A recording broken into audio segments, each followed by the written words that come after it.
Hello, আসসালামু আলাইকুম। আশা রাখি সবাই ভালো আছেন, সুস্থ সুন্দর জীবনযাপন করছেন। দেখতে পাচ্ছেন স্ক্রিনে ডেবিট ক্রেডিট নির্ণয় করার নিয়মাবলী। তো প্রাচীন পদ্ধতি যে ডেবিট ক্রেডিট নির্ণয়ের সূত্র সেটা হচ্ছে ৩টা। তার মধ্যে প্রথম হচ্ছে ব্যক্তিবাচক হিসাবের। তো ব্যক্তিবাচক হিসাবের ক্ষেত্রে কি হয়? কোনো কিছু গ্রহণকারী বা গ্রহীতা ডেবিট হয়, আর কোনো কিছু প্রদানকারী বা দাতা ক্রেডিট হয়। তাহলে কোনো কিছু গ্রহণকারী ডেবিট আর কোনো কিছু প্রদানকারী হচ্ছে ক্রেডিট। তো আমি এখানে একটা উদাহরণ দিয়েছি যে ব্যাংকে জমা দেওয়া হলো ৩২,০০০ টাকা। তো এখানে যখন আমি ব্যাংকে জমা দিব, তখন ব্যাংক আমার কাছ থেকে টাকাটা গ্রহণ করতেছে। এজন্য ব্যাংক হিসাব ডেবিট। আর নগদান হিসাব ক্রেডিট। কারণ নগদ টাকা আমি প্রদান করেছি, কিন্তু এখানে কারো নাম উল্লেখ নাই কে প্রদান করেছে। কি প্রদান করেছে? নগদ টাকা। এজন্য নগদান হিসাবটা কি হচ্ছে? ক্রেডিট হচ্ছে। এরপরে আসি সম্পত্তিবাচক হিসাবের ক্ষেত্রে। তো সম্পত্তিবাচক হিসাবের ক্ষেত্রে কি হচ্ছে? যে সম্পত্তি বৃদ্ধি পেলে ডেবিট, আর সম্পত্তি হ্রাস পেলে ক্রেডিট। তো সম্পত্তি বৃদ্ধি পেলে ডেবিট আর সম্পত্তি হ্রাস পেলে ক্রেডিট। তো এখানে বলা হচ্ছে, একটা উদাহরণ দেওয়া হয়েছে যে অফিসের জন্য আসবাবপত্র ক্রয় 26,500 টাকা। যেহেতু আসবাবপত্রটা হিসাব বিজ্ঞানে আমাদের সম্পদ, তাই আসবাবপত্র ক্রয় হিসাব ডেবিট। যদি সম্পত্তি বৃদ্ধি পায় তাহলে ডেবিট, যেহেতু আমি আসবাবপত্র ক্রয় করেছি তার মানে আসবাবপত্র বৃদ্ধি পেয়েছে, অতএব আসবাবপত্র হিসাবটা হচ্ছে ডেবিট।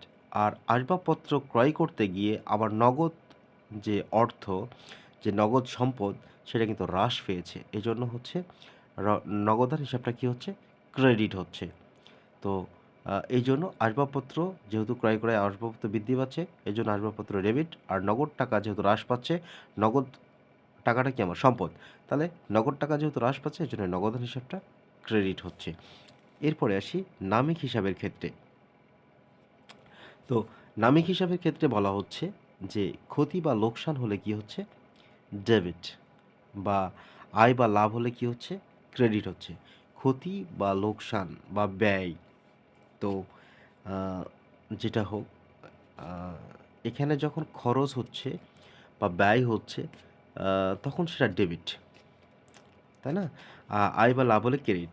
তো ভাড়া প্রদান করলাম, যেহেতু আমার এটা একটা ব্যয়ের অংশ, এটা আমি খরচ করতেছি। আহ, এখানে আরেকটা কথা লেখা যায়, ক্ষতি লোকসান, ক্ষতি বা, আচ্ছা, ক্ষতি বা খরচ।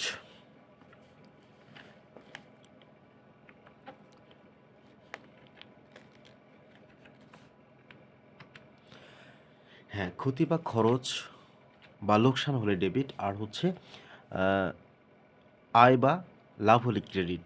তো আমি এখানে কি করতেছি? ভাড়া প্রদান করতেছি, এটা আমার খরচ। তো আমি যখন খরচ করতেছি ভাড়া বাবদ 15,000 টাকা, এই জন্য ভাড়া হিসাবটা হচ্ছে আমার ডেবিট, কারণ আমি ভাড়া বাবদ প্রদান করেছি, এই জন্য কী হচ্ছে? ভাড়া হিসাবটা ডেবিট। ভাড়া আমি খরচ করেছি, বা ভাড়া বাবদ আমি খরচ করেছি। আর আমি নগদ হিসাব ক্রেডিট কেন লিখলাম? কারণ ভাড়া দিতে গিয়ে আমার নগদ অর্থ অর্থাৎ সম্পদ, আমার নগদ সম্পদটা হ্রাস পেয়েছে। এজন্য আমরা জানি যে সম্পদ হ্রাস পেলে ক্রেডিট, এটা আমরা উপরে দেখেছিলাম।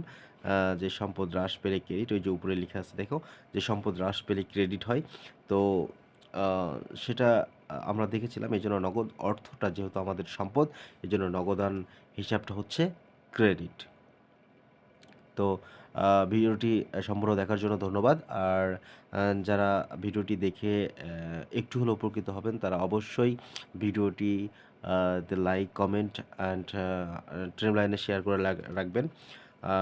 এবং হচ্ছে চ্যানেলটি সাবস্ক্রাইব করে পাশে থাকা বেল আইকন টি বাজিয়ে দিবেন, যাতে যে কোনো ভিডিও ছাড়ার সঙ্গে সঙ্গে আপনার কাছে পৌঁছে যায় বা তোমাদের কাছে পৌঁছে যায়।